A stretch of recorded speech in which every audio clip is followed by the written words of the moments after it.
देखो mental power के कई कारण हो सकते हैं। सबसे पहले तो आ जाता है जेनेटिक्स, लेकिन इसके ऊपर अभी सही से रिसर्च नहीं है कि जेनेटिक्स कारण कितना इन्वॉल्व होता है, क्योंकि कई ऐसे बच्चे देखे गए उनके पेरेंट्स का आईक्यू इतना अच्छा नहीं था, लेकिन उनके बच्चों का पेरेंट्स से बहुत ज्यादा आईक्यू अच्छा रहा है। तब जब वो पेरेंट्स बने तो उनके बच्चों का उतना आईक्यू नहीं था। तो जेनेटिक्स का कुछ हद तक हम मान सकते हैं, लेकिन एग्जैक्टली जेनेटिक्स बहुत ज्यादा इफेक्ट करता हो ऐसा भी नहीं कह सकते हैं। इसके बाद फ्रेंड्स आ जाता है, मैंने बताया था आपके न्यूट्रिशन।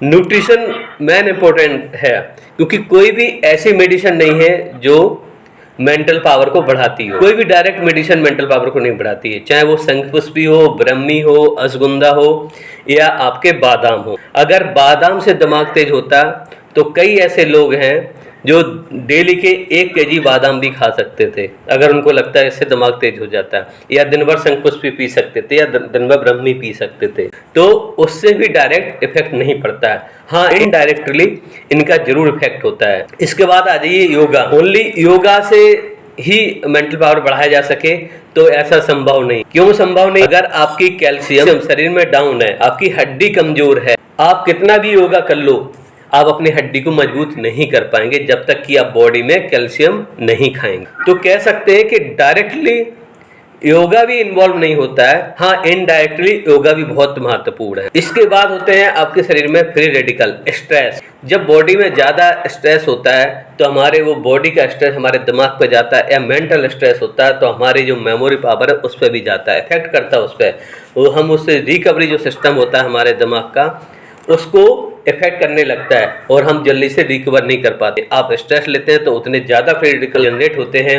जब आप नॉर्मल वर्क भी करते हैं तब भी फ्री रेडिकल जनरेट होते हैं, और ये फ्री रेडिकल हमारे सिस्टम को, हमारे मेंटल पावर को इफेक्ट करते हैं, उसको डिस्ट्रॉय करते हैं। तो कह सकते हैं कि अगर हमारे शरीर में ज़्यादा स्ट्रेस है तो वो भी हमारे मेंटल पावर को इफेक्ट करता है।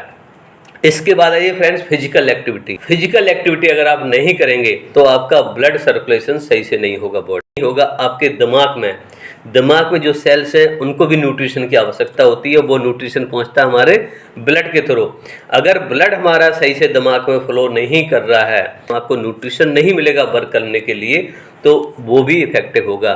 कल एक्सरसाइज है, फिजिकल एक्टिविटी है, वो भी हमारे दिमाग को इफेक्ट करती है। उसके बाद फ्रेंड्स कोई भी है, अगर कोई भी सिस्टम है या मशीन है काम करती है तो उसको रेस्ट देना पड़ता है। अगर हीट हो रही मशीन थोड़ा सा उसको कूल डाउन करना पड़ता है। कंटिन्यू अगर हम उससे काम लेते रहेंगे तो वो उससे भी उसको ओवरलोड हो जाती है, चाहे मशीन हो या ह्यूमन बीइंग हो।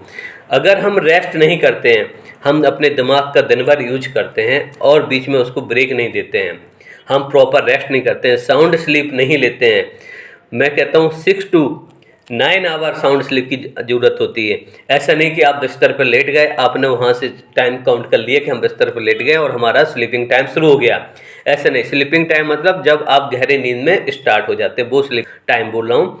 तो दिमाग को भी ब्रेक देना पड़ता है, उसको कूल डाउन करना पड़ता है, तो उसके स्ट्रेस को रिड्यूस करना पड़ता है। जब हम स्लीप करते हैं, साउंड स्लीप सो रहे होते हैं, तो उस टाइम वो रिपेयरिंग कर रहा होता है, दिमाग अपने आप को रीस्टोर कर रहा होता है, अपनी सेल्स को डिटॉक्सीफाई कर रहा होता है। स्ट्रेस जो हमारा स्ट्रेस बढ़ा, जो हमारे फ्री रेडिकल जनरेट हुए उनको क्लियर कर रहा होता है, क्योंकि हम वहाँ पर दूसरा उससे काम नहीं ले रहे होते हैं।